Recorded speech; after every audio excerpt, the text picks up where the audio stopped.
Good morning, everyone. We're getting ready to start. For those of you joining us via Zoom, the 4 commission members on Zoom, we cannot see you. So if you want to make a comment, please just indicate so verbally, because I hope you can see and hear us, but we cannot see you on the screen. All right, ladies and gentlemen, welcome to the winter quarterly meeting of the Tennessee Higher Education Commission. Glad to see everybody here, and for those of us joining by Zoom or electronically otherwise, welcome. Thank you for being here. Our first order of business this morning will be to call the roll, and I will call on Mr. Gibson to do so, please.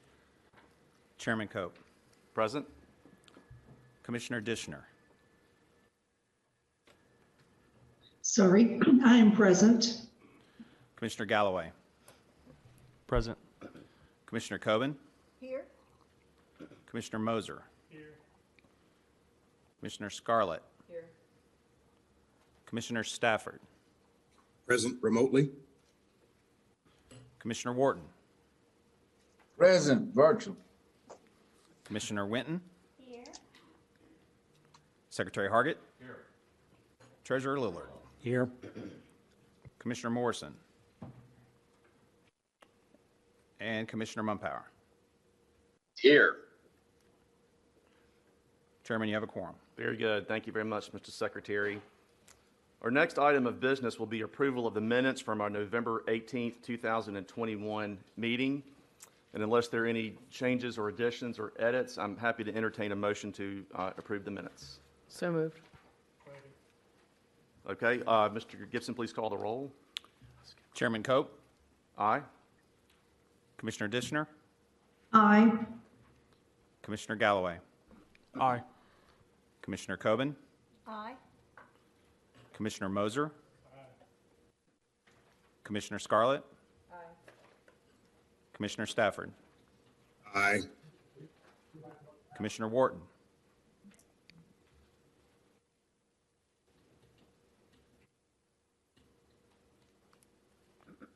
Commissioner Winton. Aye. Secretary Hargett. Treasurer Lillard. Aye. Commissioner Mumpower. Aye. Sorry, Comptroller. Commissioner Wharton.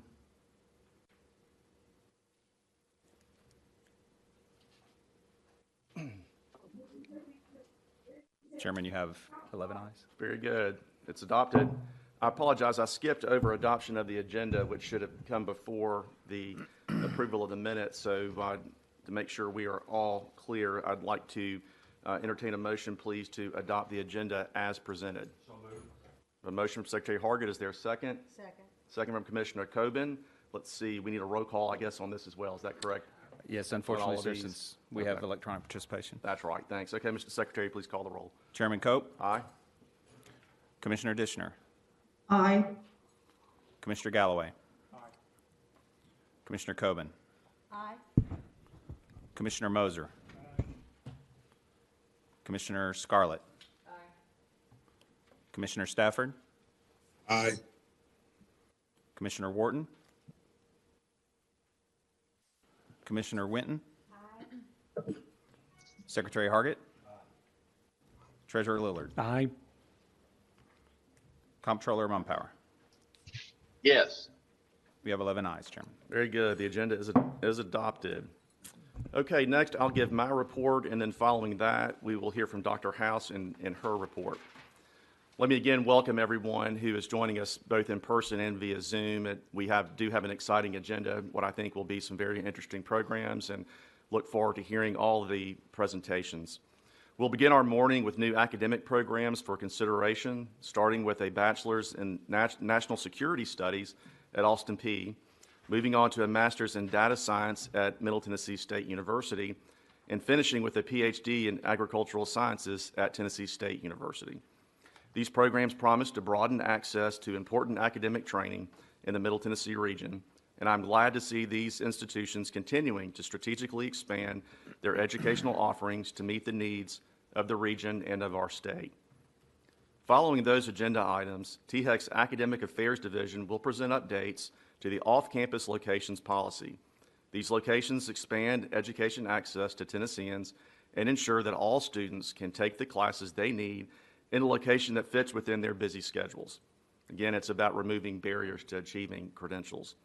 I'm eager to hear more about the state of these pivotal higher education access points during the meeting today.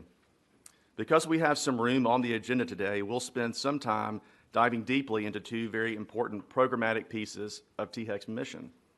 We'll have a report from the College Access and Success Division, which manages the vital work of opening the doors to college to Tennesseans from all walks of life and through key programs such as Gear Up, Path to College, Advise Tennessee, and many more. Finally, we'll close with information on two great initiatives from Governor Lee's administration that have enhanced institutional capacity, created greater community and workforce alignment, and furthered the goals of college access, the GIVE and SPARK initiatives. As a side note, we'd intended to discuss today the pros and cons and what would be involved to establish a committee structure within the commission, should that be the will of the commission. As key staff members unfortunately are out today, we'll not have that discussion today. However, I've asked that staff to prepare a memorandum outlining relevant information for discussion throughout the spring. We're looking forward again to a great meeting and discussion, and with that, I will turn the program over to Dr. House.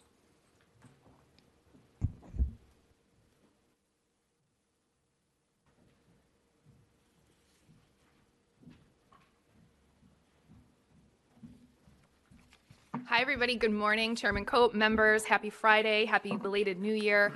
Happy to be here to just speak at a very high level about all of the great work that has happened since we were together last January. So those of you who have been involved with the board or involved with the staff for long enough know that my background is as the research director. I can talk numbers all day long, and I don't often get to do so. So for my pleasure, as much as everyone's benefit, I would like to present 2021 by the numbers today. So joking aside, though, it makes me really proud to just talk at a very high level, very briefly, about all of the work that has happened over the past year. So credit is due to everyone who is here, everyone who is watching from the THEC team, to the board, for all of the great work that we do to support student success, and that we continue to do and will continue to do into 2022. So this is what the second slide looks like. And I'm not going to talk through all of these numbers, but I do just want to highlight the number of students, the number of scholarships, the number of outreach events, the number of interventions that have happened over the past 12 months in the service of students and our institutions across the state.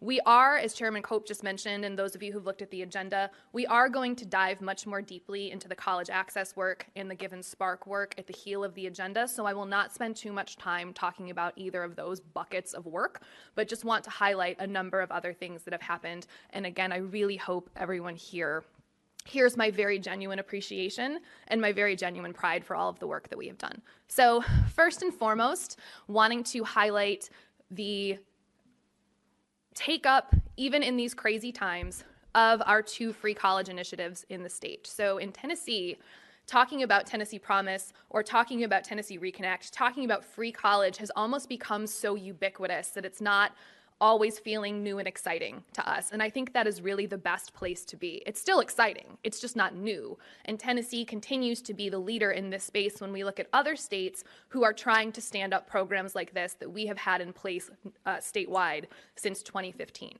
So remain very proud of all this work, and over 30,000 students just in this past year received funds from either Promise or from Reconnect. We have talked so much about how since March of 20, everything is different, and that's kind of an understatement. But when we think specifically about decision-making as it relates to taking advantage of financial aid, going to college, exploring higher education opportunities, everyone's decision-making looks different. So the fact that we still had 30,000 students take up either one of these programs and enroll in higher education is really a victory for the state, and we should be very proud. You'll hear much more later from Troy about some of the challenges in the college access space, but really we just want to highlight, we talk about these as if it's kind of old news, which again I think is the best place to be because there are so many other states and so many regions and communities trying to stand up free college programs and struggling to do so. And for us, it's almost like, oh yeah, this has always been a thing, which it hasn't, but kind of feels that way sometimes.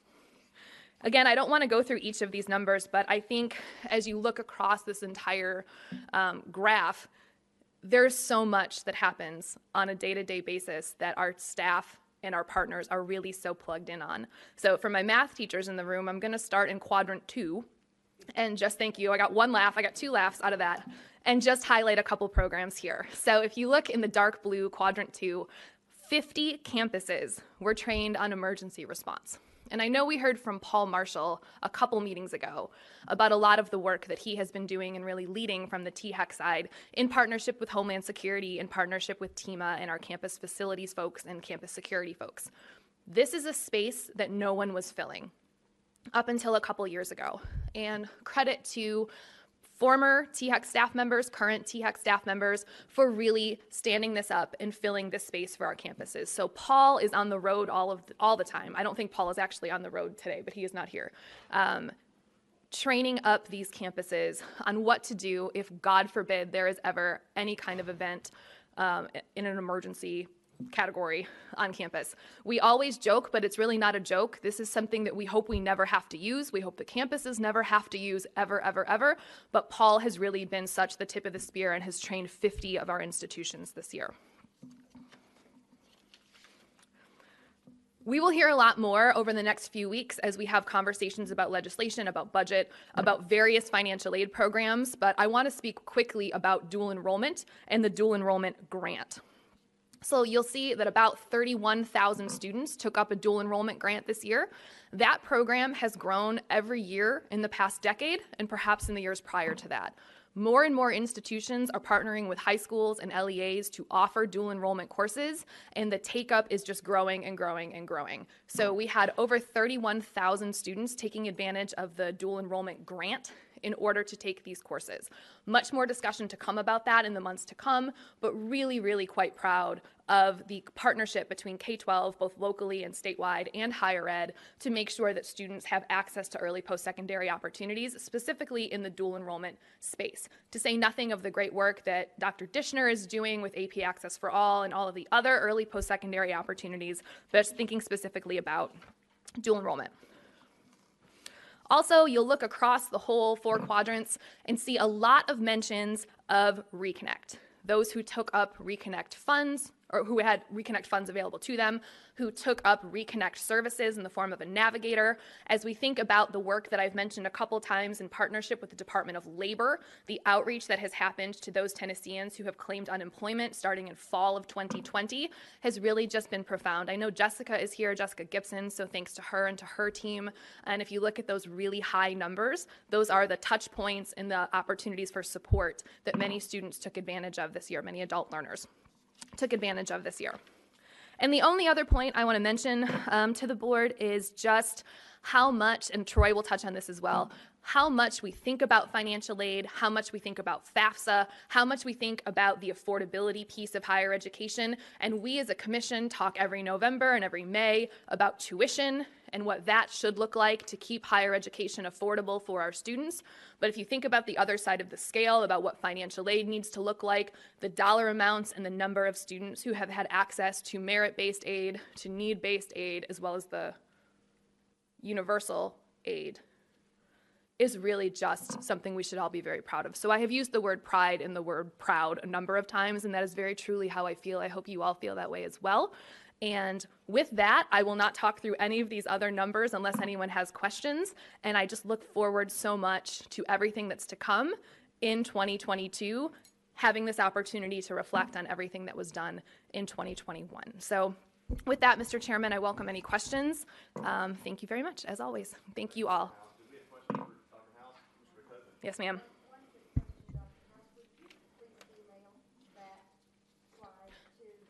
Yes, ma'am. And I saw some folks in the audience taking pictures. We can email this out to anybody who would like it, and I think we'll tweet it out as well. Yes, ma'am. Thank you so much for the presentation. Thank you. All right, we'll move on now to our consent calendar, which we have 2 items listed to be considered. We will consider those together on one vote unless there's an objection from any member of the commission. And hearing none at this point in time, I'm happy to entertain a motion to approve the consent calendar as presented. A motion from Commissioner Winton. Do we have a second? Second. Second from Commissioner Coben. Any discussion on these items? Hearing none, Mr. Secretary, please call the roll. Chairman Cope, Aye. Commissioner Dishner, Aye. Commissioner Galloway, Aye. Commissioner Coben, Aye. Commissioner Moser, Commissioner Scarlett, Commissioner Stafford, Aye. Commissioner Wharton, Commissioner Winton, Secretary Hargett, Treasurer Lillard, Aye. Comptroller Mumpower. Yes. Chairman, you have 11 ayes. Carried. The consent calendar is adopted.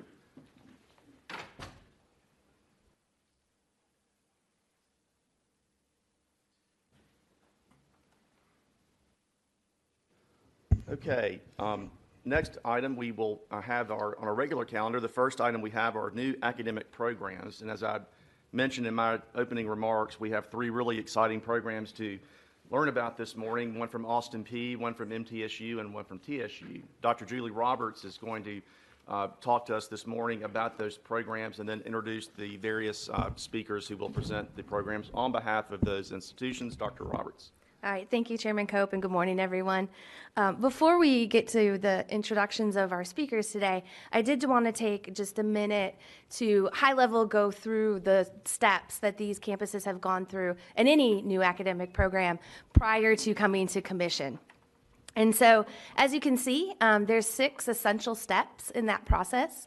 And so the first step really is it is the letter of notification. Any new program, the campus needs to notify THEC via a letter of notification. This letter has some specific components that we look for, including the overall purpose and nature of the program, alignment with both the Tennessee State Master Plan for Higher Education, as well as the institutional mission. Along with institutional capacity, we want to make sure that they can offer the program. And then also a feasibility study, which includes components of student interest, workforce demand, and typically also includes letters of support from industry partners. So once campuses have gone through that stage and the letter of notification has been approved, we then get a much more robust document, which we call the New Academic Program Proposal, or the NAP. This document is very detailed and includes information such as specific curriculum, program learning outcomes, enrollment and graduation estimates, existing and needed resources, as well as marketing and recruitment plan for that proposed program. Once we receive that document from the campus, we go into the site visit and external judgment phase. This is where we work with the campuses to host typically a one-day meeting. Sometimes it's 2, especially for our doctoral programs. And we also engage with an external reviewer who's a subject matter expert in the field of the proposed program. During that site visit, the external reviewer meets with different stakeholders throughout the day. Those meetings consist of campus administrators, faculty, prospective students, as well as community partners, and anyone else that may be important to the implementation of that program. After that site visit, we go into what we call post-external judgment. Actually, nope, we're still in external judgment. The reviewer has to submit a report within 30 days of the site visit to both THEC and the campus with any recommendations that are offered to really strengthen that program. Then we go to post-external judgment. The campus has 30 days to respond to any of those to all of those recommendations from the external reviewer and submit a new academic program proposal document that incorporates those pieces back to THEC. At that time, we give the go-ahead for them to take that to their institutional governing boards for their approval, and then we get to where we are today, which is where the programs are for commission action. I do want to make one distinction. Our expedited process, it involves the same essential steps. Some of the details are different, minus the institutional governing board action. We aren't prescriptive there about when that needs to happen, but it does have to happen prior to coming to you at the commission. So just wanted to real quickly run through that, just to let you know kind of where we've gone. This is why we're such good friends with our campus partners. By the time we get to commission, we spend a lot of time, and really they've also put a lot of time and effort into these programs. So I wanted to pause. Yeah. Thank you. I just wanted to kind of, I guess, piggyback on those comments, because sometimes I think it can look like that if there's not a lot of discussion at the commission meeting with respect to approval of these programs. It's true that if there are issues and concerns with respect to these programs, they don't make it to this point in the process. Is that fair to say? That's correct. Okay. Yes. All right. Thank you. I did want to pause to see if there were any other questions before we move into our presentations. I'll just make a comment. Thank you, Julie, for those quick reminders. I know we've had a number of conversations about the time that this takes and what this process actually looks like. So while this was quite high level, any additional information that the board would find useful, we can of course provide about what this process looks like and if there are tweaks to be made to said process. Yes, sir. Mr. Secretary. Thank you, Chairman. So you raise a really good point. Just kind of curious, how many never make it to this stage? What percentage? I would say not a high percentage. They come in very different, they can maybe morph quite a bit. So for example, we've had a couple programs that came to us. We have one in the pipeline right now that came to us as one program, but then ended up splitting into two. So I would say probably about 90% get to you in some form. They a lot of the times though they've changed, sometimes quite significantly. So it's probably a matter of timeline as well. So if something Yes. comes to us in a form that needs some tweaking, we're able to work with the campuses in order to do that. So it may just take a little bit longer. Yeah, Is that true, Julie? That's correct, yes. Any other questions? Great question. Any other questions? Okay. Thanks, Dr. Roberts. Sorry to interrupt you. Oh, yeah. no, timing was perfect. I was going to pause. So.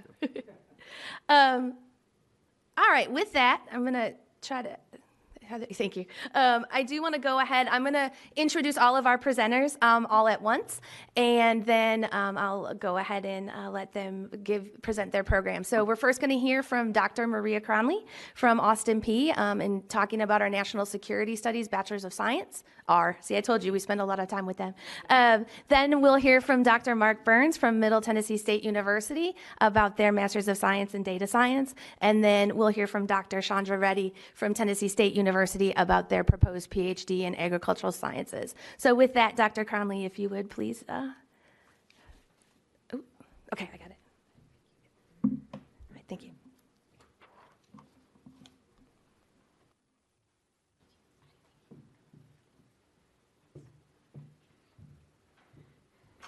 Thank you. Good morning. It's a pleasure to be here. And before I get started, I just wanted to reiterate my appreciation and our appreciation.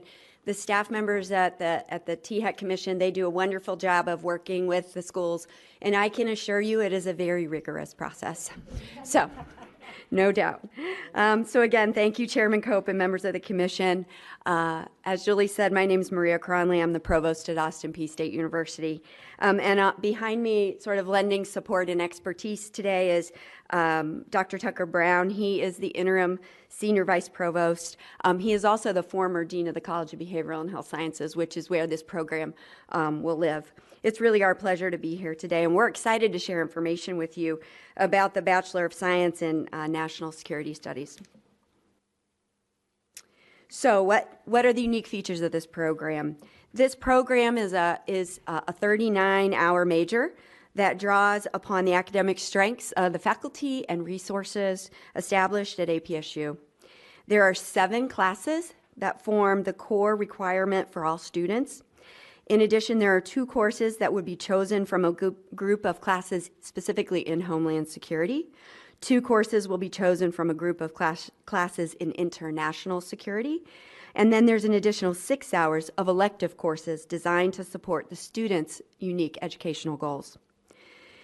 Online delivery, in addition to on-ground options, adds increased flexibility to this program and supports especially our active duty military members and military-affiliated students who often need that increased flexibility. The program aligns with the state's master plan for higher ed, as it is designed to meet the economic development, workforce development, and research needs in the national security field in the region. This is the only program in Tennessee offering a degree in national security studies if it is approved today. And this program, of course, aligns with our new Institute for National Security and Military Studies, which we're very excited about. Finally, graduates of the program will be positioned for careers in national defense, homeland security, criminal justice, and of course, military career advancement. All right. Program need. What is the need and demand for this program? We really, as I stated, we do have the opportunity to become the first institution in the state to confer degrees in this discipline, a field designed to prepare students for important careers in global threats, military actions, global policy, and law enforcement. The national growth rate for degree conferral in Homeland Security disciplines has increased by 12.7% in the past 5 years. So we feel that there's good potential here. Over the next 7 years, employment in national security occupations are expected to grow in 6.5% in Tennessee and in 6.4% in the Southeast, resulting in close to 90,000 jobs. There we go. And finally, in looking at costs in enrollment, program costs are primarily associated with investment in new faculty. So our intention is to add 3 new faculty over the course of the first 5 years and to support this program specifically and bring added expertise. The program is estimated to be financially self-sufficient within the first 2 years of the program launch. In terms of enrollment, we conservatively anticipate 20 new enrollments in the proposed program at launch based on surveys that we've done and estimate a 10% growth rate each subsequent year for new enrollments. So with retention and transfer rates also factored in conservatively, we anticipate a total enrollment to reach 53 students by year 3 and 80 students by year 5. So with that, I'm happy to take any questions that you might have. Thanks very much. Questions? Mr. Chairman, I have a question. AC Wharton. Yes, sir, Mayor. Get right ahead. This is a good program. I do have one question. Do you have separate criminal justice programs, and what's the terminal degree in your existing criminal justice programs? We do actually have existing programs in criminal justice, and I'm actually going to let Dr. Brown come up because he's well versed in all the details around every specific program we have in that college. Thank you. Thank you. So yes, we do have a undergraduate degree in criminal justice with a concentration in homeland security, and we also offer a master's and MS in criminal justice with a concentration in homeland security as well. Which brings how do these two programs align? You have a criminal justice program with, did you say special, what's the existing program that you have? It's a concentration in homeland security is coupled with both our bachelor's and our master's in criminal justice. So Okay. I think with respect to the alignment, initially this program will be housed in the Department of Criminal Justice and will be overseen by the chair of criminal justice. We envision probably by year 5, if this enrollment does grow in the way that we see it, to kind of split that out and have it stand alone as a department. There are some very clear distinctions between what folks in Homeland Security do versus what those folks in National Security do. National Security, those folks with a real emphasis on that tend to look at global threats, intelligence analysts, things to that effect, where our Homeland Security programs, they tend to be more concentrated in areas related to the Department of Homeland Security, things like border security, cybersecurity kind of overarches with both. So there is some overlap, but at the same time, there's certainly distinction between both. I don't know if I answered your question, but. You touched on my point there. I'm going to vote for the program, but based on my decades of experience in criminal justice and overseeing Homeland Security, I don't like to give students the impression that they're in a very narrow field that is going to qualify them for a position that no one else can get, because I see folks with all kinds of degrees coming into the criminal justice field. You said what I wanted to hear, that is that you're looking at, and that is to make sure that we do not have unnecessary and unproductive overlap. But as long as you are wary of that, then I'm fine. But I tell you what, in subsequent meetings, Madam Director, I hope we could get some kind of update on this report, on this program. Yes, sir, we can do that. Absolutely. Absolutely. Thank you. Thanks, Mayor Wharton. Any other comments or questions? Chairman, I have a question. Yes, ma'am. I'm curious to know what the cost for the student is for this program. As I kind of calculated roughly, it's about $34,000.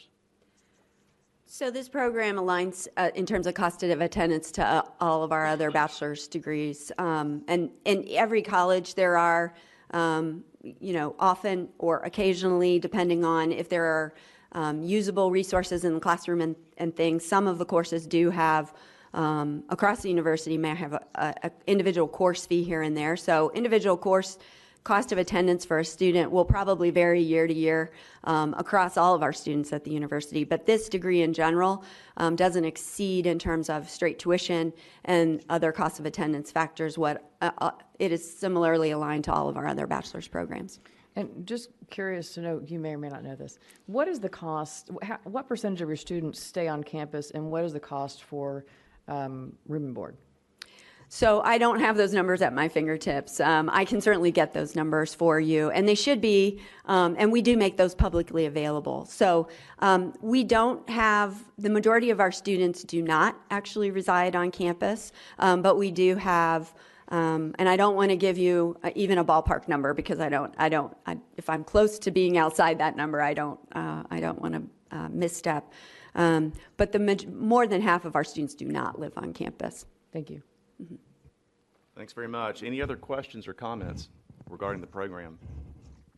If not, the floor is open to entertain a motion. Sir, thank you, Mr. Treasurer. Motion to approve. Is there a second? Second. Second from Commissioner Coben. Any further discussion or comments? Hearing none, Mr. Secretary, please call the roll. Chairman Cope, Aye. Commissioner Dishner, Aye. Commissioner Galloway, Aye. Commissioner Coben, Aye. Commissioner Moser, Commissioner Scarlett, Commissioner Stafford, Aye.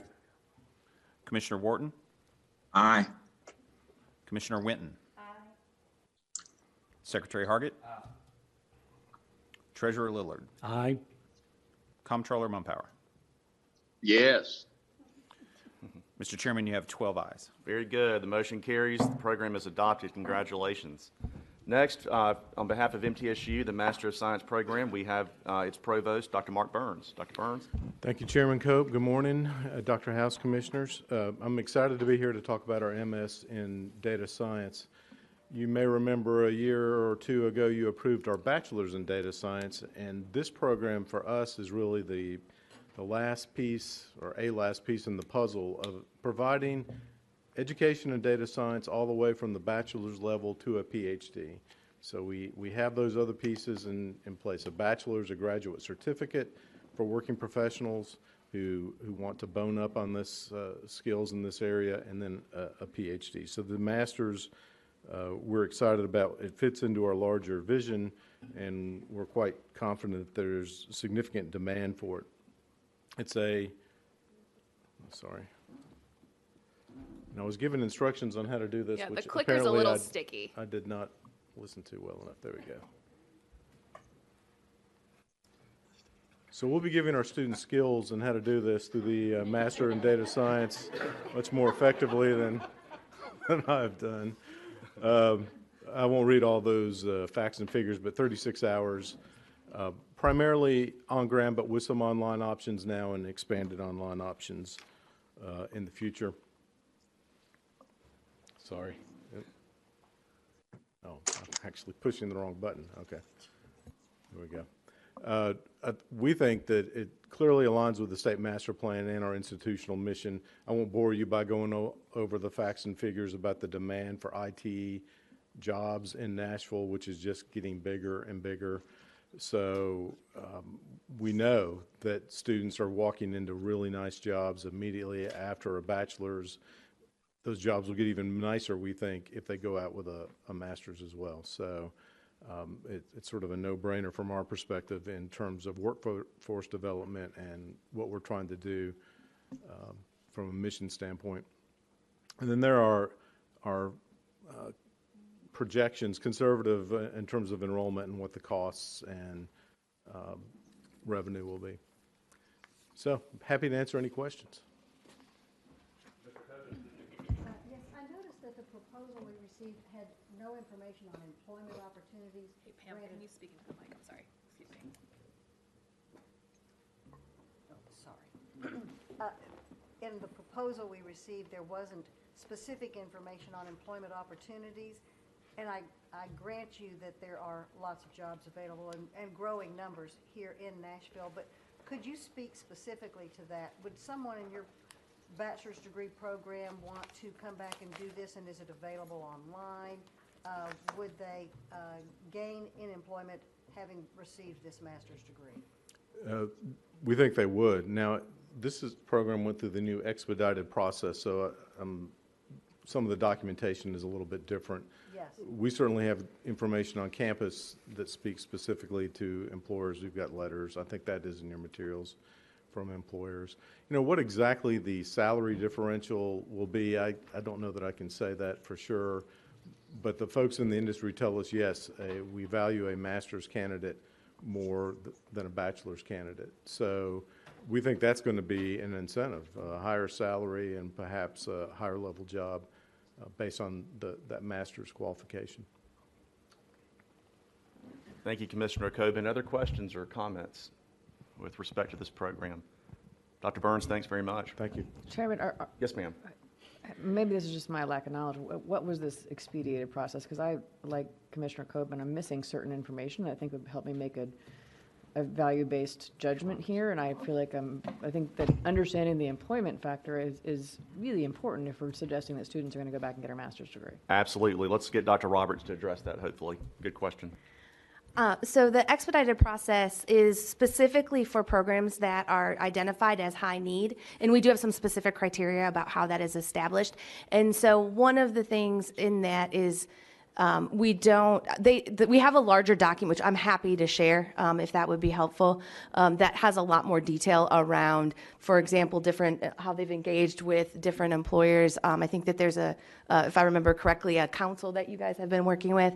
And so we haven't had such a focus on our expedited agenda items around the workforce need, which we will in the future make sure that we still have that included. So that's really the why it's not in the agenda item, or the agenda item looks a little bit different, but we will make sure to include that in the future. I think the assumption was we identified it internally as a high need field, which implies that there is a workforce demand. And we do that, Commissioner Scarlett, using data from ECD, from the Department of Labor. We don't just kind of throw darts at a dartboard and say this sounds like there'd be a high need. That is all very data-based, and we can be sure to include that in the specific proposals moving forward.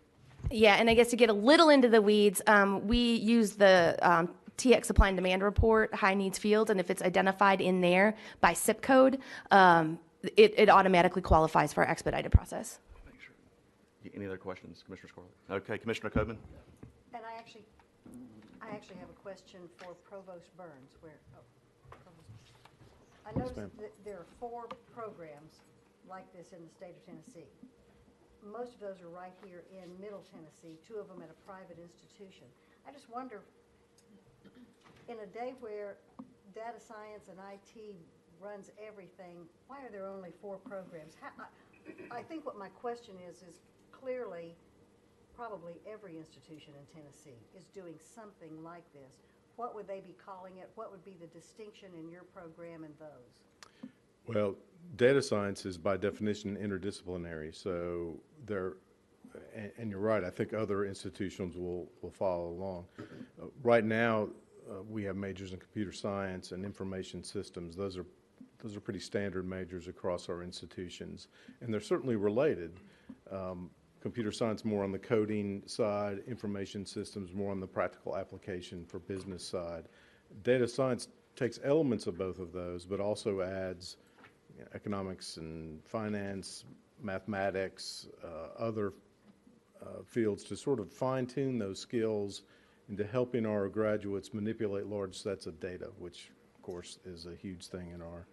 But I do think you're correct that you're going to probably see more of these sorts of proposals come forward because just simply of the demand. Thank you. Thanks, Commissioner Coben. Dr. Burns, other questions or comments? I'm sorry. Yeah, sorry, Mr. Secretary. That's all right, Mr. Chairman. Thank you. This is my question, Dr. Robertson. This really isn't about this particular program. It is a question about process. And, and one of the commissioners brought up a moment ago about workforce, and you mentioned this falls in a category of high need. What other categories do we have? Because, I mean, to me, everything we approve, there ought to be a market for it. Oh, of course. And so I'm trying to think, if this is categorized as high need, what are the other categories that we have? Sure. So the way that we define that in our expedited policy, we look at the list is programs in agriculture, natural resources and conservation, computer and information sciences, engineering, biological and biomedical sciences, math and statistics, and physical sciences. And that's just based on characterizations by zip code. We do have some provisions in there that a campus can make a case if it's something else that maybe falls out of those prescribed zip codes, which is how we identify our programs. So if something is high need based on those, that qualifies for the expedited process. Correct. How would you categorize the need of programs that don't qualify for the expedited process? That's a very fair question. What we do, and this is one of the key components of our letter of notification stage, because we feel if you can't, you being the campus, justify that there's a workforce demand for the proposed program, we don't necessarily want that to move that program forward. And so we figure that's an important key component at that first stage. And so some of the ways that different campuses provide justification or evidence of that is letters from regional employers, because we look at not just statewide need, but also local and regional need. So, if you've engaged with different community partners and employers, and they've come and said, we really do need this program. We have a gap in employment by this many students. Are there folks that are willing to offer internships? Those kinds of things are some of the more fundamental ways and campuses use a lot of labor force or BLS data, that kind of thing. So that is a key question we ask for all of our programs. Thank you. And frankly, we ask those questions, we're more thorough on that piece with our non-expedited, so. So, sir, thank you, Julie, for that explanation. I think something that's important to note is that even if a program is not going through this expedited process as high need, we do ask for that information about workforce and about what the need is both locally and statewide. Thank you very much. Thanks, Mr. Secretary, for the good questions. Other comments or questions on this item? Okay, hearing none, the floor is open. Happy to entertain a motion. I move for approval. Thank you, Commissioner Coben, with the motion to approve. Is there a second? Second from Commissioner Galloway. All right, very good. Any further discussion or comment? Hearing none, Mr. Secretary, please call the roll. Chairman Cope. Aye. Commissioner Dishner. Aye. Commissioner Galloway. Aye. Commissioner Coben. Aye. Commissioner Moser. Aye. Commissioner Scarlett. Aye. Commissioner Stafford. Aye. Commissioner Wharton. Aye. Aye. Commissioner Winton. Aye. Secretary Hargett. Aye. Treasurer Lillard. Aye. Comptroller Mumpower. Yes. Chairman, you have 12 ayes. Very good. The motion's carried. The program is approved. Congratulations, Dr. Burns. The final item on our agenda for the new academic programs will be Tennessee State University's Agricultural Science Doctor of Philosophy. Dr. Chandra Reddy will present on that topic. Dr. Reddy, thank you for being here. Good morning, commissioners and everyone else. Thank you for the opportunity. Let me see if we can get. No? Okay. So I'm going to briefly present the program. This is the doctoral program in agricultural sciences. It includes about 48 credit hours. 24 of them are research hours. And this program is very unique, very comprehensive.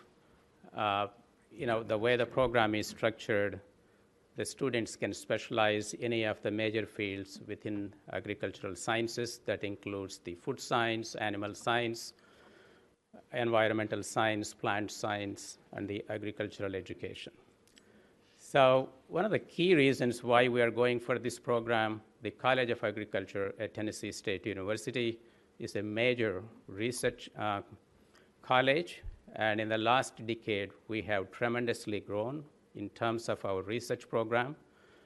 The last 5 years, at least I can tell you, we have more than $25 million of research funding, continuous basis.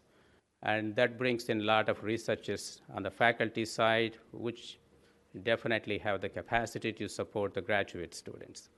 And that aside, that's the capacity part. We have the state-of-the-art research labs, and the need part of it is a big deal. Tennessee agriculture is the major industry. We have about a $3 billion product, agricultural side, and about $80 billion worth of the economic impact, the ag side. And there is a job market demand. Looking at two of the labor statistics from BLS, about 7% employment opportunities in this particular field. And we did the feasibility studies within the 100-mile radius of Nashville and also within the campus. And that data shows very positively between around 60% of the students showing interest in this new program. I can press this one.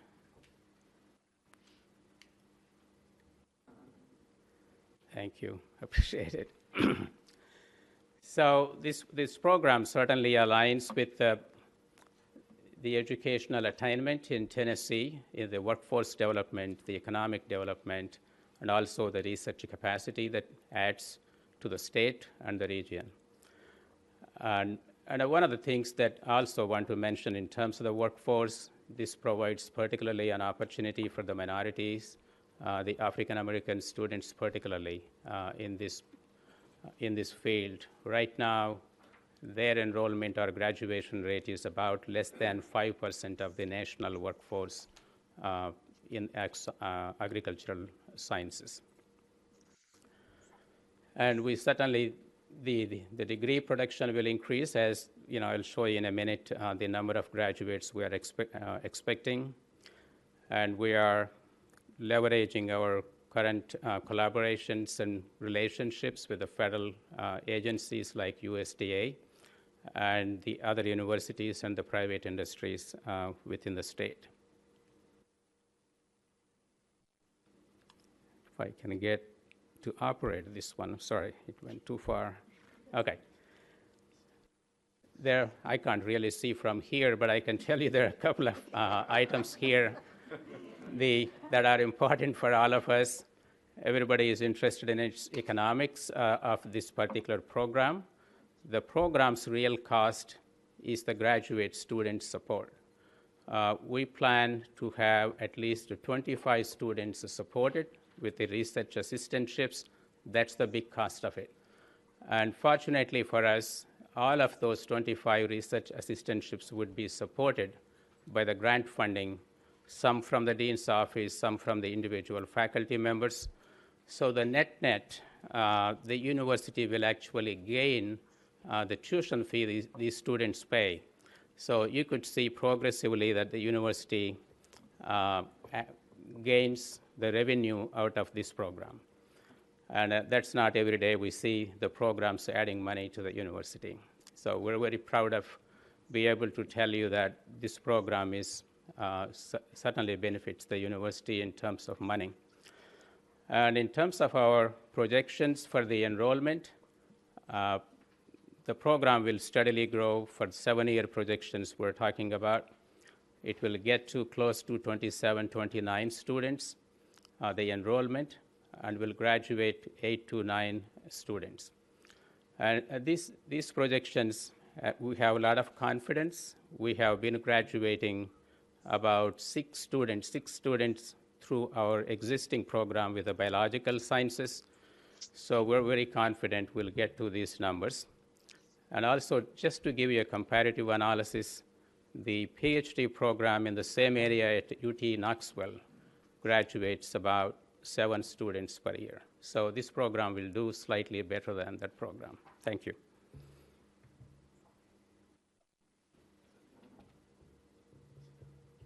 Thank you, Dr. Reddy. Appreciate that very much. Any questions for Dr. Reddy about this program? Commissioner Scarlett. You were mentioning one of the opportunities you have is to increase the minority PhD holders. Who would you be recruiting? How would you be recruiting for this program, and what base does that look like to be able to recruit into a program like this? Yeah, it's a very good question. Thank you, Commissioner. We have 3 existing master's degree programs within the college. That's a good source. We also would recruit from other parts of the university and also across the country. We work with what is called the term 1890 land grant universities. There are about 19 of them. And our program is very unique where this is a dissertation-based, research-based, where students need to do the actual work and publish their data. And most of these 19 schools don't have similar programs. So we would make a wider net to recruit the minorities across the country. I have a question, please, Mr. Chairman. Yes, sir, Mayor Warden. Dr. Ray, in the program description, you note that individuals who complete this particular offering will be prepared to meet job market needs across rural and urban communities. I'm particularly interested in our urban communities where there's so many food deserts. We've got areas that were once slum areas that are now just vacant. And every once in a while, some community group will say, let's have a community garden, but there's no real institution that pumps out information on this is how you do it, this is the proper way. And I'm making this as a question and a suggestion. I do hope that somewhere in this offering that there will be some attention given to the food deserts in our many urban areas, particularly places like Memphis. And I'd like to know if these individuals are going to be equipped to address that concern at all. Thank you, Commissioner. I know it's a complicated problem to deal with, but this program is, of course, the science-based, trying to address the scientific aspects, and there is an economic aspect, and there is a political aspect, and a lot of those, that particular issue is so complicated. Definitely, we can bring about and publish about, do the analysis, and make the problem more known to the policymakers.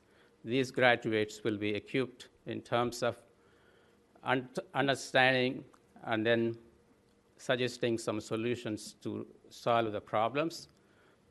But they themselves, I don't think they could solve the problems per se.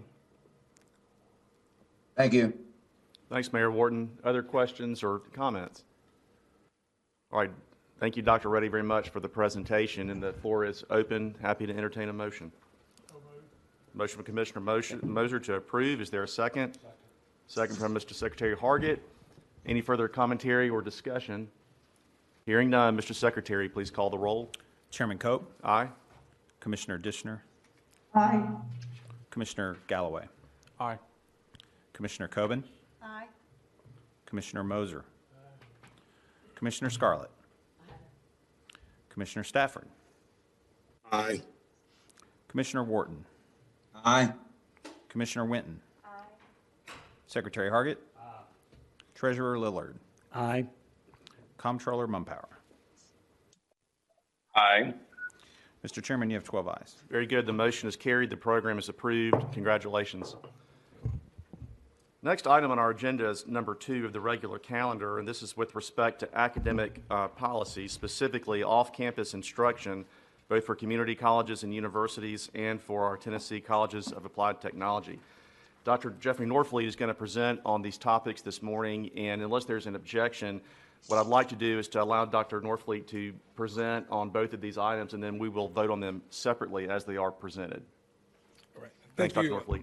Thank you, Chairman Cope, and good morning to the members of the Commission. This morning, in this presentation, I will provide an overview and scope of off-campus instruction for the community colleges and universities, as well as the Tennessee Colleges of Applied Technology. Okay. Statutorily, THEC is to review and approve and or disapprove proposals for off-campus locations at all of our public institutions.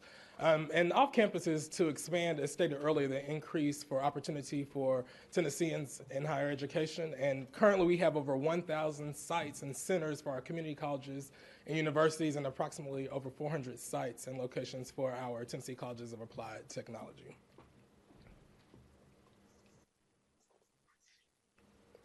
When we were reviewing the policy and the process this time, we took a look at the Southern Association of Colleges and Schools Commission on Colleges, SAC-COC for our community colleges and universities as their accrediting agency, and also the Council on Occupation Education, COE, for our TCATs. And really, we focused on aligning definitions throughout this process so that we would have some items that were in line and would not cause any confusion with definition-related items. In our review, we also worked with our stakeholders, and this was from our system and our institutional level representatives. And then we also have a group that we here at THEC lead, the Tennessee Accreditation Network.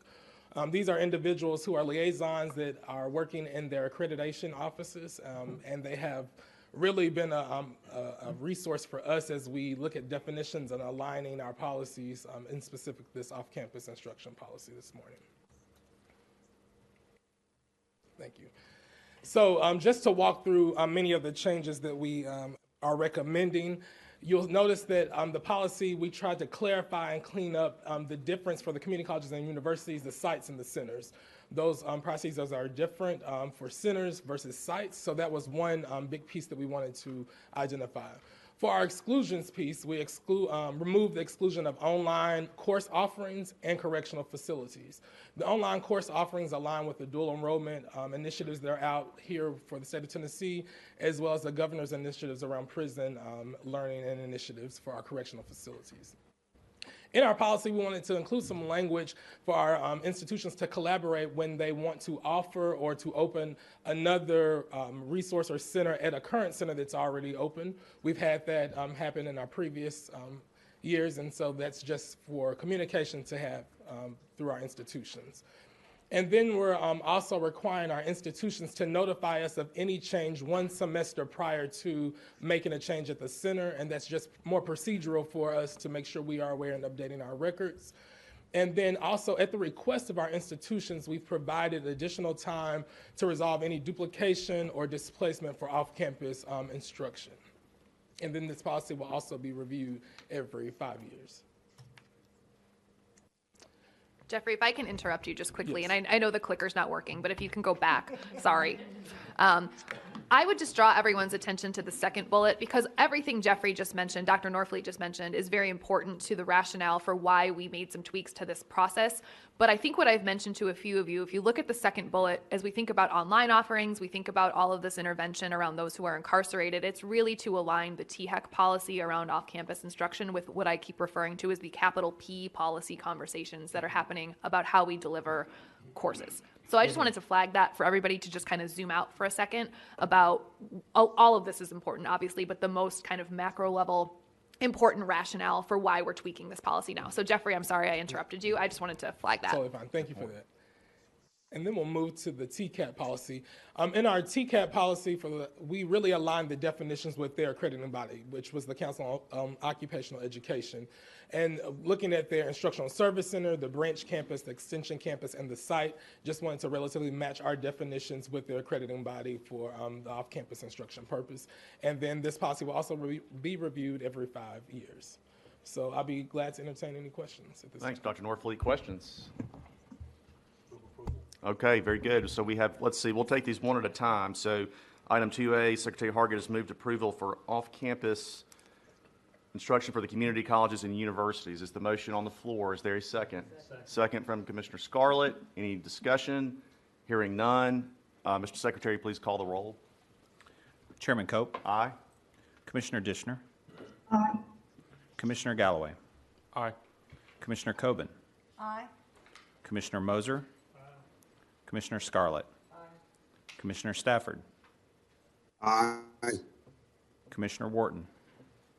Aye. Commissioner Winton. Aye. Secretary Hargett. Treasurer Lillard. Comptroller Mumpower. Aye. Did someone change their vote, or was that? I didn't hear anyone. Okay. Comptroller Mumpower, was that a pass or an aye? Aye, yes. Yes. Okay, sorry. We have 12 ayes, Chairman. Very good. 12 ayes. The motion carries. The policy is approved. Next item to vote on, item 2B, off-campus instruction, Tennessee Colleges of Applied Technology. The floor is open. Move approval. Okay, Commissioner Winton with the motion to approve. Is there a second? Second. Second from Commissioner Coben. Any discussion? Seeing none, Mr. Secretary, please call the roll. Chairman Cope. Aye. Commissioner Dishner. Aye. Commissioner Galloway. Aye. Commissioner Coben. Aye. Commissioner Moser. Commissioner Scarlett. Oh, I'm sorry, Sheila. Commissioner Stafford. Aye. Commissioner Wharton. Aye. Commissioner Winton. Aye. Secretary Hargett. Treasurer Lillard. Aye. And Comptroller Mumpower. Yes. Chairman, we have 11 ayes. Very good. The motion carries. The policy is approved. Thank you very much. Next item on our regular calendar is item number 3, College Access and Success Division Overview. We will call on Troy Grant for the presentation. Troy. Hello, good morning. Good morning. I'm terrified of this clicker. Heather, you and I. It is Teamwork a sticky makes the clicker. dream work. Well, thank you so much for the opportunity, Mr. Chairman, Dr. House, members of the commission, just to share a little bit of an update on the Division of College Access and Success. Our division resides in the Access and Outreach Bureau within THEC. Next slide, please. Thank you. So the purpose of our group is to create and implement initiatives, resources with the targeted purpose of increasing the number of Tennessee students who enroll and succeed in higher education, with a specific emphasis on our team with high school students, those traditional age students who are matriculating into post-secondary ed. We implement these services and do this work with 2 streams of work that I'm going to review today. One is our direct service programs, Advise Tennessee and Gear Up Tennessee. The other is the work that we do statewide to encourage statewide college going, to scale effective programs so they benefit the entire state. And so I'm going to take a pause right quick, just to acknowledge what I think is important, that kind of will be a thread through this conversation, is the impact of our current context, the pandemic, on college going in the state of Tennessee, and the very real realities that we are seeing in the field. So as Amanda Clefane posted and kind of talked about during our last commission meeting, we saw a decrease in college going that first pandemic year of nearly 5 percentage points. What we are hearing anecdotally from the field is that, and you have to think about this context, this year's seniors, the last normal year that they had in high school was their 9th grade year. That was the last year before kind of the March, kind of everything kind of fell apart. So that's a reality. We're in the middle of an economic shift. We are hearing anecdotally, and I've talked to others who work in this space, where many of our students in urban and rural areas have opportunities to jobs that pay very differently than they did before the pandemic. So there's a value proposition of what does higher education mean? What is the value that I get from it when there is a $20 an hour job available to me? We also are hearing from our high schools that behavioral issues are up. The kind of the engagement of our students look very different. So we are in a much different context than we were before. And I think that will animate some of our discussion today. But what I hope to do today is share some of our programs, the outcomes, but I will also talk about how we are pivoting in this pivotal kind of change and kind of transitionary time that we're in the middle of. Okay, so we're going to start with our direct service programs. The first being Advise Tennessee. Advise Tennessee is an advising program that is funded using state allocated dollars. It is an outgrowth of a lot of what we learned initially with the Gear Up Tennessee program. The program provides advising services to high school juniors and seniors around kind of the process of going to college. The program employs 33 college advisors that we embed in high schools across state. So we're in 30 high schools, and that partnership is key. We selected the high schools in order to be a member of Advise Tennessee to get that service. It had to be a high school that had a college going rate less than the state average. We had an application process, an interview, and I say all that to say is that I can have the best advisor in the world, but if they are not partnering with a school that is willing to give access to students, to create an environment where we can have these critical conversations, then our advisor won't be able to do great work. Similarly, if we have a great school and not a strong advisor, then we won't move the needle like we want to. And so we take great pains to train these advisors, give them the research-based practices they need to in order to do this work and do it really well. Thank you. This is where we currently serve across the state. These 30 high schools representing, I think it's 25 counties. You'll see we have a mix of urban, rural, and suburban communities that we are working with. Heather, if you don't mind going to the next slide, please. So just some brief outcomes, just to point out to you. So, since we began providing services, the FAFSA rate at Advise Tennessee schools has increased 13 percentage points. The overall college going rate across all schools has increased 1.4 percentage points, but I will note that roughly half of our schools have had a 5 percentage point increase since we began the program in fall of 2016, and we have several schools who have seen increases in excess of 15 percentage points. This last year, amidst the pandemic, our folks provided services, advising sessions, one-on-one advising sessions, 22,000 of them to over 8,000 seniors last year. If you can go to the next slide, please, Heather. Just a quick highlight. Hickman County High School is one of our Advise Tennessee schools. Their college going rate before the program came has increased by 20 percentage points, as you can see. Last year, even amidst the pandemic, 100% of their students completed the Tennessee Promise application. 100% of those students also submitted a FAFSA. Our advisor, who is actually not an employee of the school district, was also recognized as one of their employees of the month during this time. And I say that to say, and it's like, great, we were very proud of her, but these are folks who are coming in to these schools, but our whole strategy is that they're being adopted as members of the faculty of those schools. They're part of the fabric of that school. We want them to go to football games. We want them to wear, the school colors on the right day. And so they really are embedding themselves into the culture of that school. Heather, if you can go to the next slide, please. This is just a quick quote. I won't read it all. I think it just will, and we will note, though, that Hickman County received one of our GIVE projects. They had an announcement yesterday, and during that presentation, they acknowledged their dramatic increase in college going and said that this would not be happening if not for programs like Advise Tennessee. And I think that we've really had a wonderful partnership with the school district.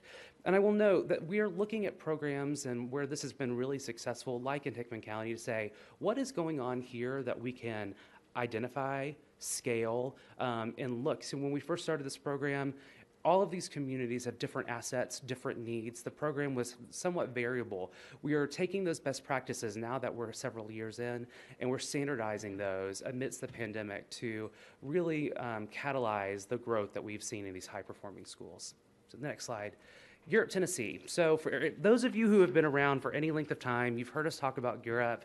Europe was really the first programmatic kind of student college access work that the agency ever did here at THEC. It started in 2005. It is secured through a federal grant. I'm very proud for all of us and our team that our most current grant had a perfect score, one of two in the country during that competition. This is a state-led initiative where we operationalize this funding that we get from the federal government, and we subgrant those funds to school districts. They hire full-time staff that provide services to a cohort of students starting in the 7th grade. We follow them all the way through their first year of college. Additionally, we provide services to high school seniors each year. And so whereas Advise Tennessee is very much focused on that junior, senior transition time, transactional work, Advise Tennessee starts earlier. There are academic components. And this is another area where we've been able to do some great piloting work that we've been able to scale statewide. The duration of the Garrett grants, they last for 7 years. And again, the key kind of services here are academic, tutoring, mentoring, and then the counseling, advising work that also is true in Advise Tennessee. I will also note that Garrett, Tennessee, these federal funds in large part all of the statewide services work that we do within our shop, which I'll talk about here in a little bit. Heather, please, the next one. So we are in our third Gear Up grant. The current Gear Up grant, and you'll see the totals and the timelines for those previous grants. Our current grant will end in 2024. We are providing services to 15 school districts, LEAs. They were selected through a competitive bid process. Federally, in terms of the legislation that enables Gear Up, every Gear Up school that is served has to have at least 50% free and reduced lunch populations. So these are communities with students from low-income backgrounds. The vast majority of our schools are far above that 50% threshold. And when we selected the lead high schools as part of this work, they all had college-going rates less than the state average. We serve through this project 6,000 students annually, and then again, each school hires a site coordinator that provides the services in that project. Next slide, please. Here are where those schools are. Heather, you can go to the next slide, please. Okay, just some outcomes, and I think that this predates me in some ways, but a lot of this work is really exciting to talk about. So for our first Gear Up grant, we saw a 10 percentage point increase in the rural school districts where we served. In the second grant, we had an increase in FAFSA filing of 17 percentage points, a 10% increase in college going. And if you work in this space and know how difficult it is to move that number, these are not insignificant numbers. This is a big deal. And I would like to take all credit, but it's really this partnership we have with the LEAs to kind of form this work is the great work that is there. I will also note, of our Gear Up cohort in our last grant, the percentage of students who retained once they went to college was 70%, which is exceptionally high and much higher than the comparison group, which was the preceding class that did not receive Gear Up services. Next slide, please. In our current grant, which again is the project goes through 2024, our students will graduate, our cohort students will graduate in May 2023. So we do not yet have college-going data for this, but I will say on average that our students are filling out the FAFSA and filling out the Tennessee Promise application at 90% on average levels. Last year, even amidst the pandemic, we provided over 100,000 hours of services. This is one of those grants, it's a federal grant. Every hour, every service, every student is documented in a data system. So we know the name of the student, the service they receive, and for what length of time they received that service, which really does provide us a great venue to look at some of the research there. Next slide, please. So just to highlight, Johnson County. Johnson County is served in our current grant and also our 2.0 grant. If you know the state, Johnson County is farthest northeast. When you're in Johnson County, you are closer to Canada than you are to Memphis, as I understand it, from the folks in Johnson County. The college going rate in that community increased by 22 percentage points over the life of that grant. And I will say statistically, this is a group of students who do not have patterns of college going. It's a significant change within that community. And that was above the state average at the time that cohort graduated. And their college going rate has sustained at or above the state average after that grant. So systemic changes being made within this community. Next slide, please. This is a quote from the folks in Johnson County. I'll just highlight this statement. Gear Up has enabled us to begin the crucial work of shifting the culture and mindset within their community. We would not be in the position we are today if not for Gear Up. And these are the kinds of things that we're all about in our shop. And I like to think about the work that you do as a commission, the work that we do as an agency, the policy work. The work that we get to do is where that policy hits his faces and names and actual students. And so there are real life humans at the end of these stories, which is just exciting. Next slide, please. Okay, I think this is something we should all be proud of.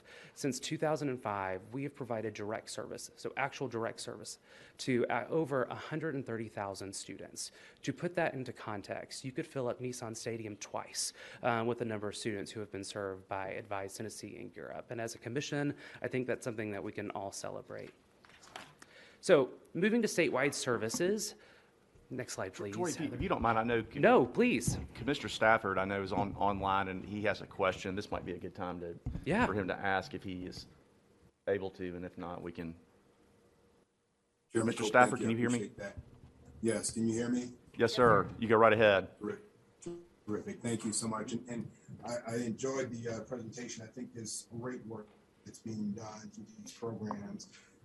It seems to me, though, that there's a lot more need than we have ability. It seems like we've got a great infrastructure, but we're short on funds. There are a number of private investors, if you will, or private foundations that have the ability through funds, but don't have the infrastructure. Is there an opportunity for private-public partnerships with these programs? Is there a way that we can expand the funding of these programs that can reach more students?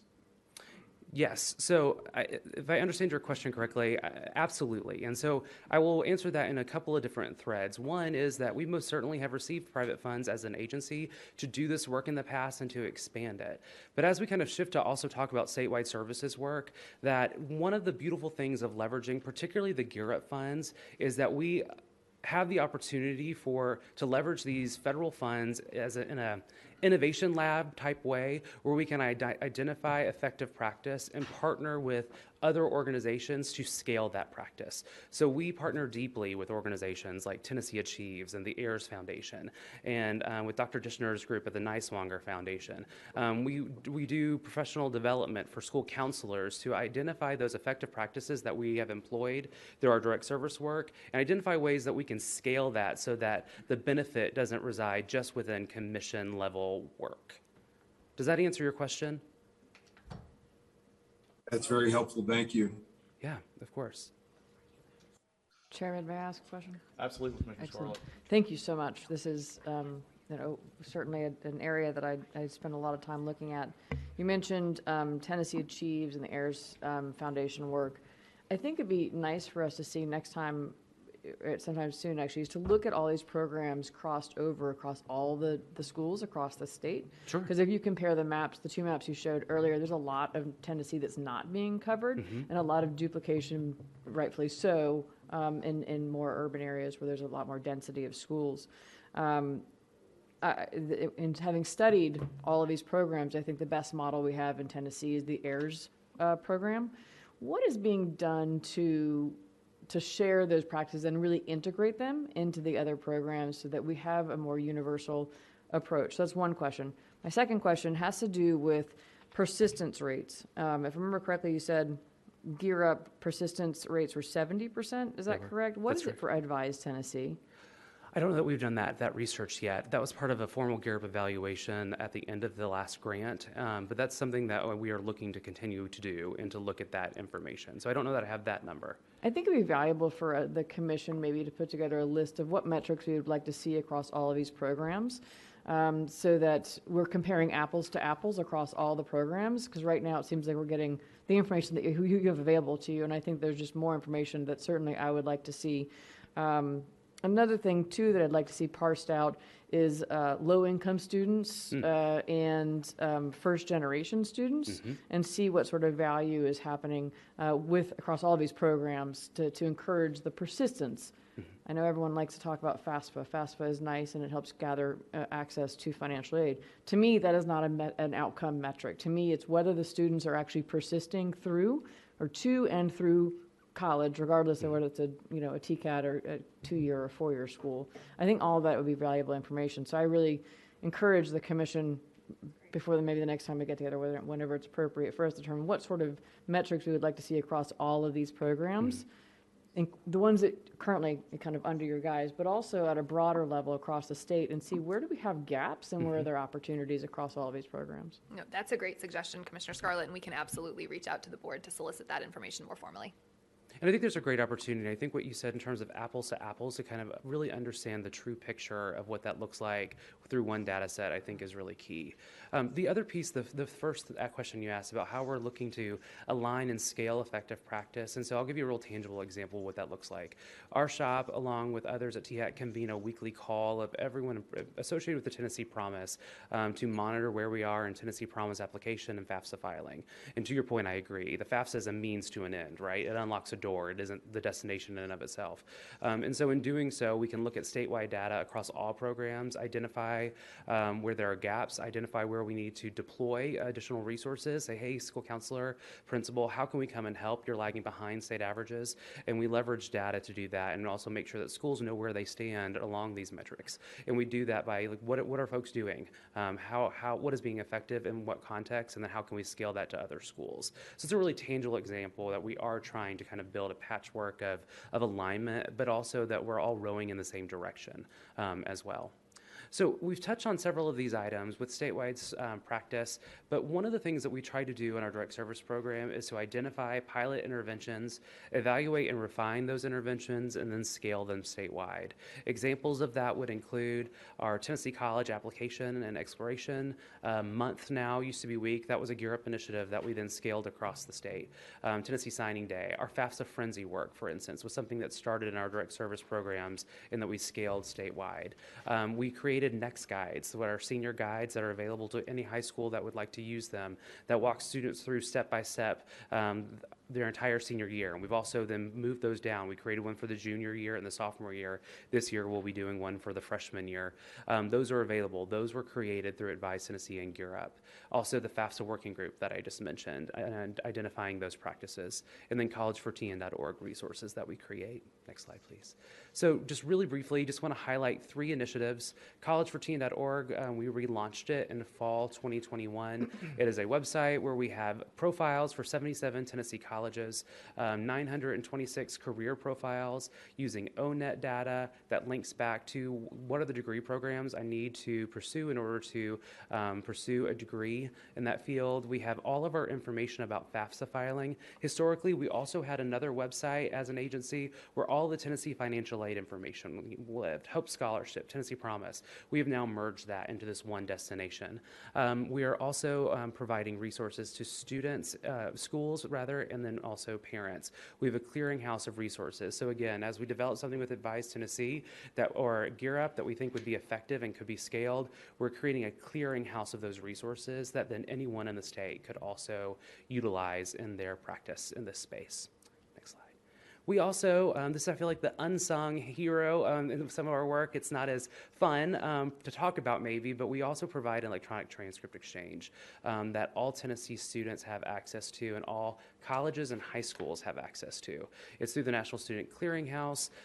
It is free for any of those entities to use. High school students there's no charge for them to electronically send their transcript. And all of our conversations around FERPA, 2022 is not a time to be mailing FERPA-protected information in the mail. And so we prefer that folks use an electronic transcript exchange that we offer.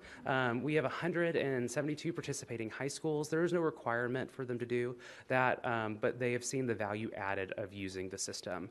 We also have 47 higher education institutions who receive the transcripts, and many institutions, for instance, the UT system is moving it for it to be their primary way of sending and receiving transcripts through the system. And so this is something, just a value add that we offer Tennessee students through our work here at the Commission. And then finally, Heather, if we go to the next slide, please. Path to College events. These are 4 events that, again, started as a Gear Up initiative, and we've scaled this statewide. They are Tennessee College Application and Exploration Month, Tennessee FAFSA Frenzy, Tennessee Signing Day, Tennessee College and Career Planning Night. These are very concrete initiatives that, I'll say it this way, and I think we lose sight of this, the vast majority of FAFSAs in this state are submitted within the 4 walls of a school. FAFSA nights, school counselors, community partners coming to provide, particularly for our first generation college students or folks where they just don't know where to begin, that scaffolded support often happens within the 4 walls of a school. What we want to do is to create the resources and scaffolding that help school practitioners do this and do it really well, in addition to just like the presence of staffs like Jason C's staff or our staff that go out and help. We have expanded these initiatives from being a high school initiative to opening them up to middle school and elementary schools as well, just to begin that kind of aspiration building and those conversations much earlier. We have resource materials for each of those grade bands as it relates to these 4 initiatives, and we will continue to expand this work. Pre-pandemic, we were sitting at around 1,000 schools participating. This year, we have 700 schools, which is not surprising with kind of the change of context. But this is work that we're really proud of, and I think that it does create some scaffolded support, but then also just attention around these topics for our students. Next slide. I think that's it for me. So with that, I am happy to answer any questions. Happy to answer question anything I've talked about, but also, as Emily talked about earlier, Dr. House, the changing context that we are also find ourselves in. Can you go back? Yes, can you go back 1 slide for me, please? So 2 questions here. We've got 79% of our what looks like post-secondary institutions participating in 172 high schools. Why would a school, post-secondary or high school, not want to participate in electronic transcript exchange? Those are 2 questions based on sector. So I'll start with high school. Some of it is just the capacity of there's initial startup, and it takes probably about 2 weeks to kind of get it on board. If the person, where we've had a lot of success is in school districts where there's a technology person who will just do that lift for the entire school district. When you are looking at a school counselor who has to kind of do the extract from their SIS in order to pull the data, it is definitely doable. It's just finding the time to do it. And we do everything we can to create some scaffolding. And I will also say that the data has to be clean. The data will not be accepted into the NSC system unless there are no errors. All errors have been cleared. And so that has been a challenge for some. Some of it has to do with the SIS that the school district uses. There's 6 of them across the state, so that aspect is a little bit like herding cats. To provide just that support to the school districts, which we do. And so some of it is just kind of, Just to be clear, you said we have 6 different data systems that are used across all of our schools? K-12 schools. Thank you. Yes. Each district chooses the SIS that they use. So I would say that it's really, out of sight, out of mind. There are times where the transcript apparatus doesn't really become a big deal until after that graduation year. And if you wait till it's time at graduation to sign up for the system, then you're going to be in kind of a pickle before you leave for the summer. So there's real logistics on that side. For the college side, we have a couple of institutions that are private institutions that might have a SIS that is not Banner or one of the larger ones. And so there might be some compatibility issues, which we're looking to address. And some of it's just business operations. There are other vendors out there, and if they've kind of built their system on that house, then it would take some rejiggering of that system in order to implement the system. I think it just strikes me that in today's day and age where we have electronic transfer of anything, that we could make things as easy as possible. Yeah. If our ultimate goal is to help encourage students to complete a college degree, regardless of which pathway they take, TCAT, community college, or 4-year, the easier we can make it, the better. So I applaud the work that you're attempting to do here. I really would encourage high schools and higher ed to get their stuff together and make it happen, to make it as easy as possible for students. Also curious to know where we stand on creating a common application across our state schools. Again, trying to make this as easy as possible for students. So that is not something, and someone correct me if I'm wrong, that THEC has had a space in necessarily. I know there has been some system level discussion, so the UT system or TBR as a system that has made some progress there. Happy to get more detail from the systems, and perhaps the LGIs, I suppose, could put something together as a system. But that's not a conversation that we've really been a part of, but happy to follow up with you offline.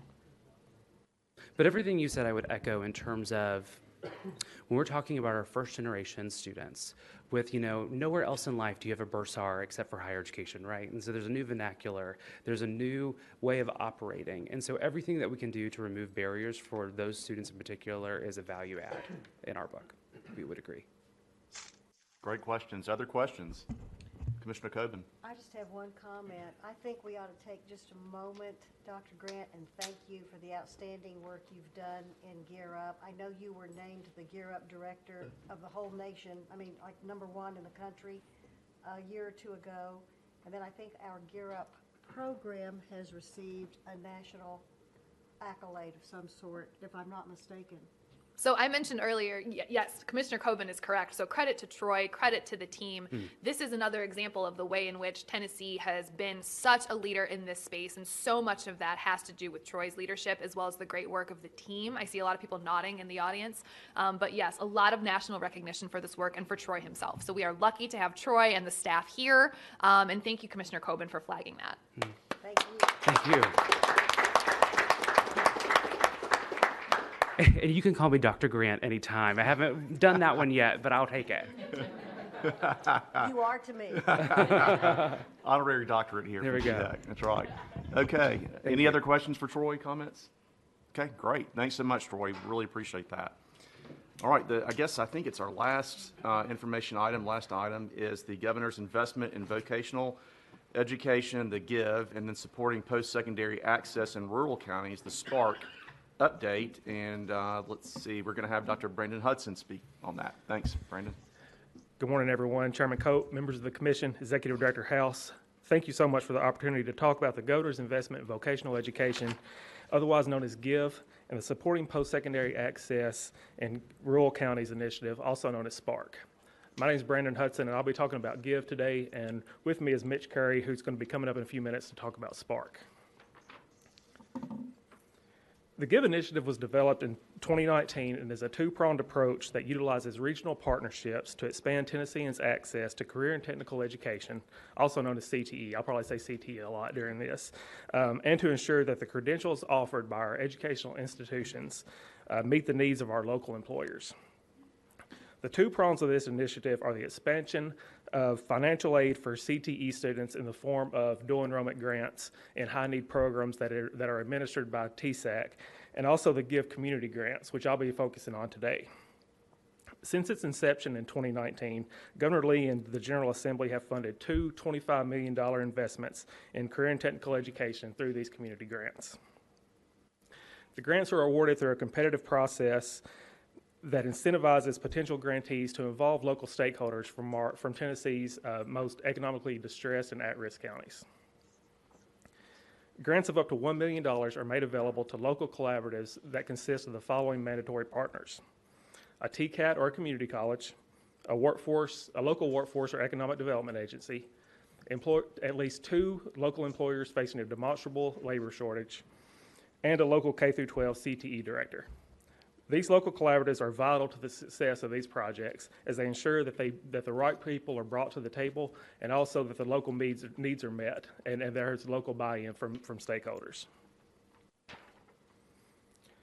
Funded proposals address their plans to overcome skills gaps in their communities through one or more of the following methods: the development or expansion of program or programs that create a pathway from secondary to post-secondary to the workforce that both result in a post-secondary credential and fill a local workforce need. This can be accomplished by the purchasing of equipment, the hiring of faculty or staff, and the upgrades to existing space to implement or expand those programs. Projects can also offer structured and meaningful work-based learning experiences. These experiences can include career exploration and awareness activities like job fairs, job shadowing, and industry tours, and also preparation and training activities like co-ops, internships, apprenticeships, and clinical experiences. Finally, projects can provide opportunities for students to earn recognized and valued industry certifications.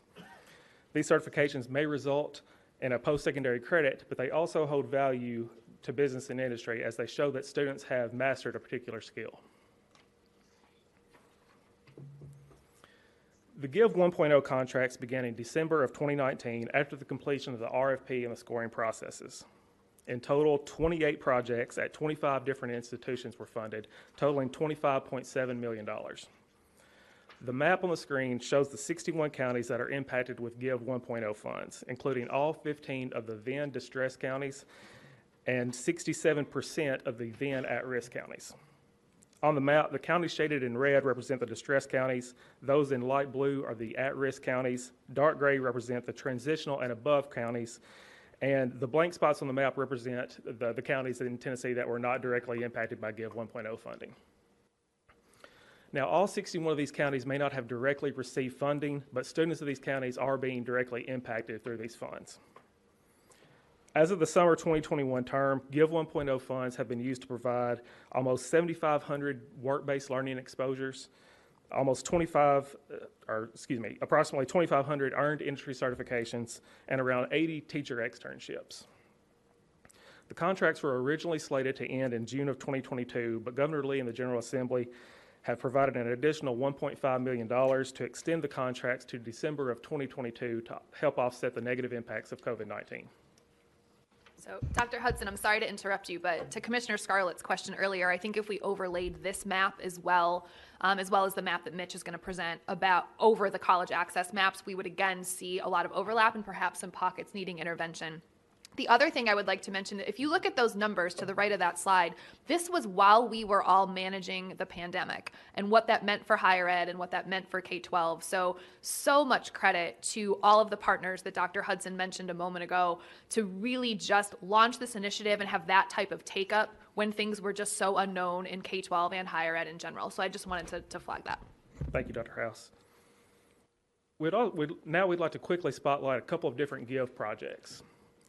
THEC Crump developed and implemented a farming operations technology program, which is the first of its kind in the TCAT system. This program includes courses in things like safety, precision agriculture, livestock management, agriculture business, farm equipment repair, and horticulture. Because of this program, TCAT Crump has seen its dual enrollment presence increase to over 400 students as of the fall 2021 trimester. Crump used Give 1.0 funding to hire a work-based learning dual enrollment coordinator and purchase equipment for the TCAT classroom. An exciting piece of news going to take place on Monday, January the 31st. TCAT Crump is going to sign an articulation agreement with UT Martin that will provide up to 30 hours of credit to TCAT Farming Operations Technology graduates to the UT Martin General Agriculture Bachelor's Degree Program. This means that students are going to be able to earn their bachelor's degree in 3 years after graduating from the Crump program.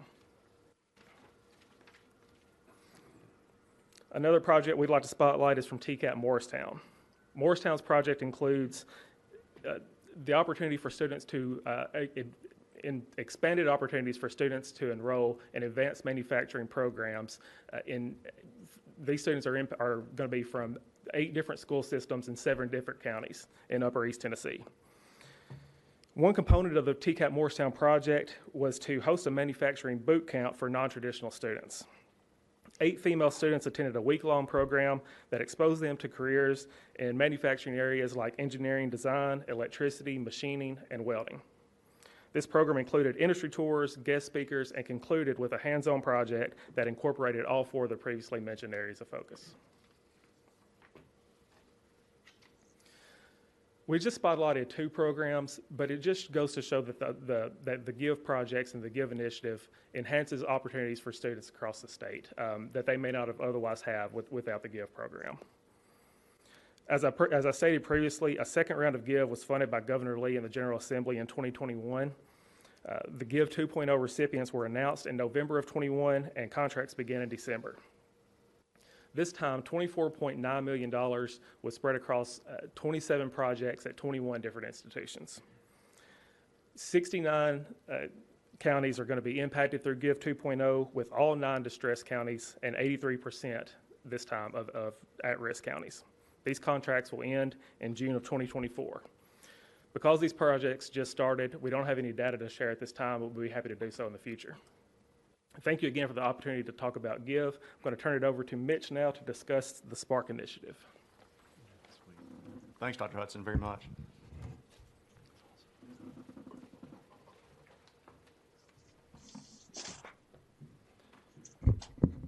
Good morning, Chairman Cope, Dr. House, members of the commission.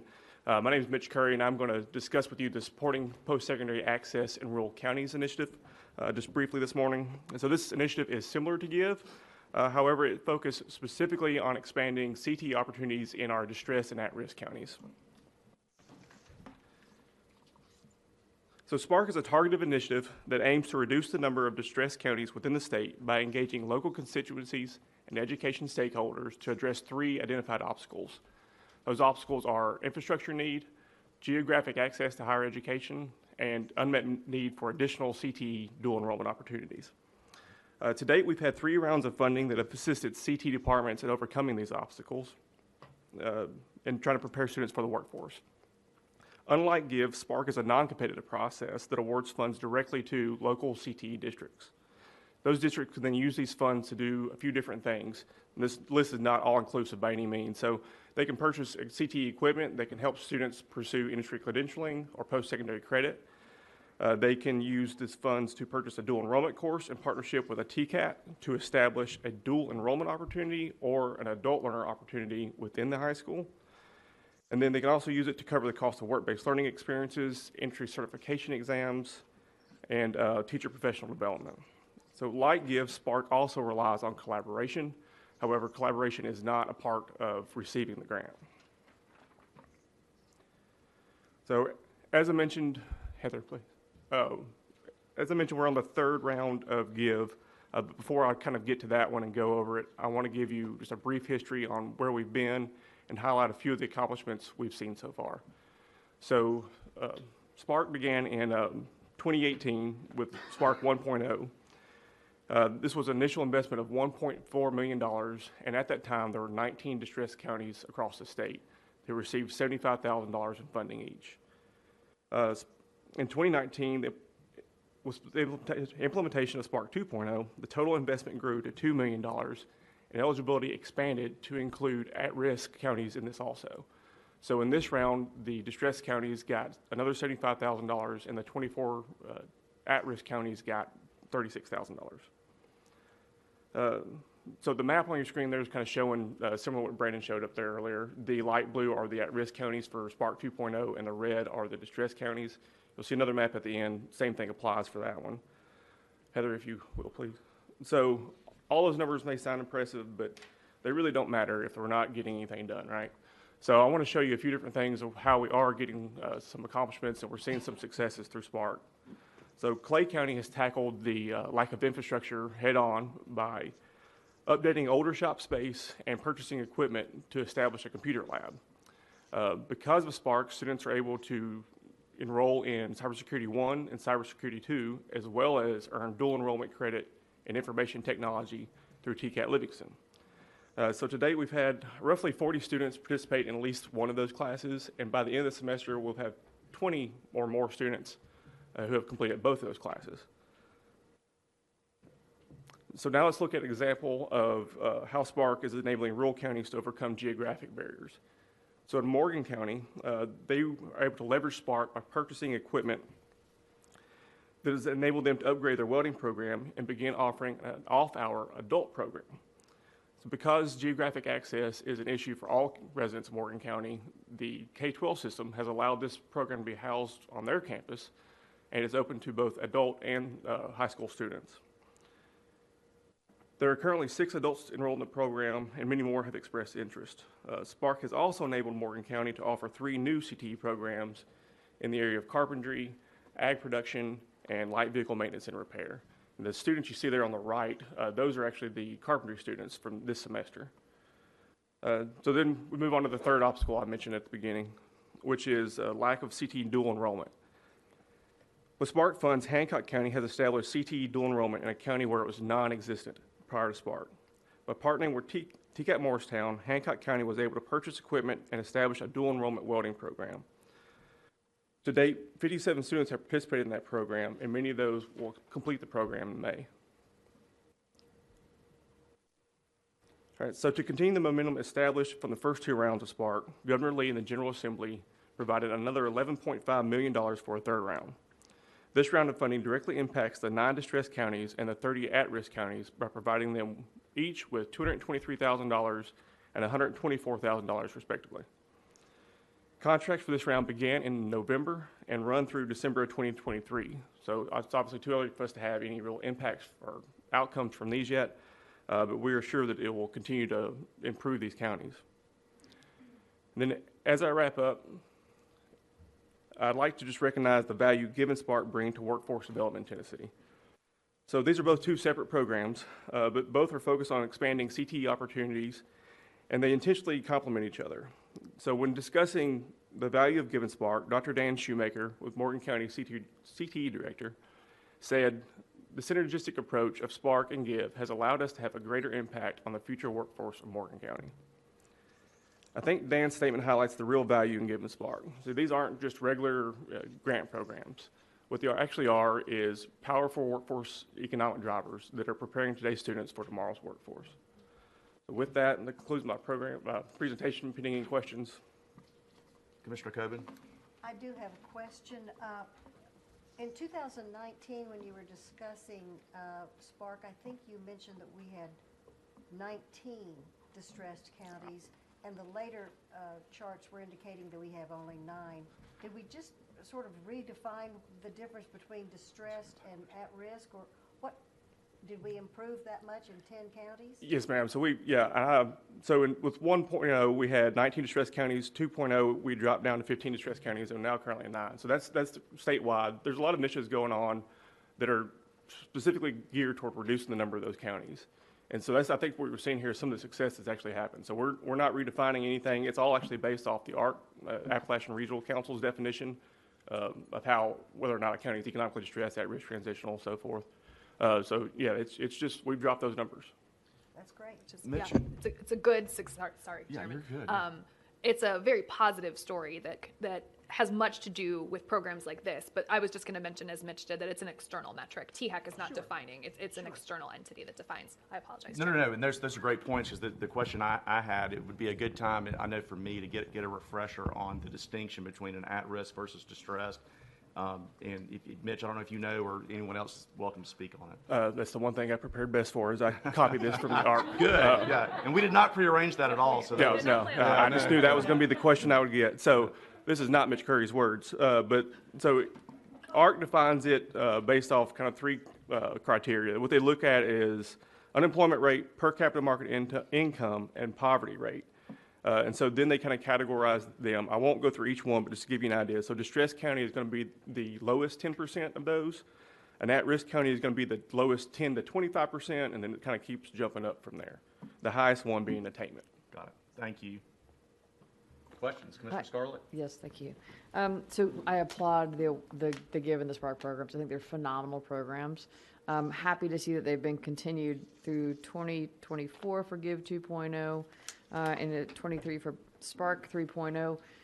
Any idea of when you might be able to see outcomes? That's one question. Second question is, assuming the outcomes are phenomenal, I'm a big fan of work-based learning and apprenticeships. I think it could be transformative for students of all ages. Any thought about that being a continuous program as opposed to it just occasionally getting funding? Because I think that's hard for districts or other entities inside of the counties to help support that in such a short period bursts.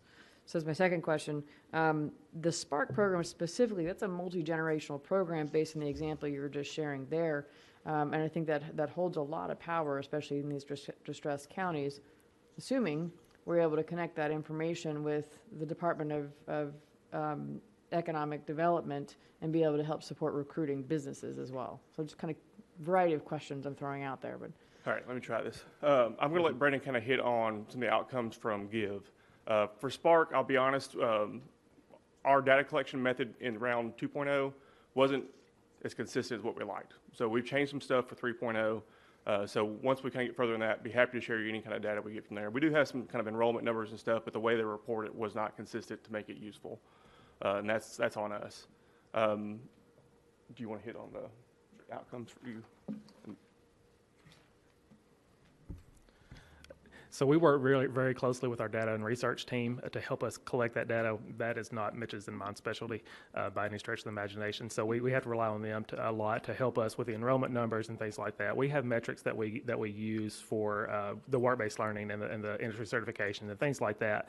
But Amanda Clefane and her team are helping us with the enrollment numbers. They're also partnering with TBR, of course, to get that information from Banner and from the TCATs as well. So we're continuously collecting that. So I think we'll have we have some good data from Give 1.0, I believe, and they're currently working on things now for 2. I can speak briefly about your third point about the multi-generational approach. When we first started talking about Spark back in 2018 into 2019, that was very much top of mind, and Lou was central to a lot of those conversations about how can we keep the doors of the high schools open after hours to serve adults. That's really how Spark kind of started. So that remains such an important thread of all of that work, working with these communities to make sure that adult learners have opportunities in whatever facilities are available. So I'm really glad you mentioned that, because that's always been kind of a foundation of a lot of the Spark work. Great points. Other questions or comments on these topics? Thanks very much for the excellent presentations. Thank you. Appreciate your work very much. All right, we are at the end of our agenda. And I want to offer any member of the commission an opportunity to make comments and any parting words before we adjourn the meeting for this quarter. Mr. Secretary, did you? No? Okay. Anybody else? Dr. House, did you have anything you wanted to mention? No, sir. Just thank you all for being here. Thank you to the board for your engagement as ever. I think we had a great opportunity today to actually do some information items, which we do not always have the opportunity to do. So I hope listening to Troy and Brandon and Mitch was helpful just as we think about the actions of the committee each quarter, but to Troy's very important point, actually putting faces with the policies that we make. So other than that, thank you all. Lunch is upstairs. And that's it, Chairman Cope, for me. And I do want to say to staff on behalf of, I know all my fellow commissioners, we really do appreciate your hard work and all the effort that you put into this. We're really proud of you and proud of the work that we do here as a state. And so I know on behalf of the entire commission, I do want to express that. And thank you, Dr. House, for a great meeting. And if there are no other comments, we are adjourned. And you need to go charge your laptop. I think it's a cord thing because it was plugged in.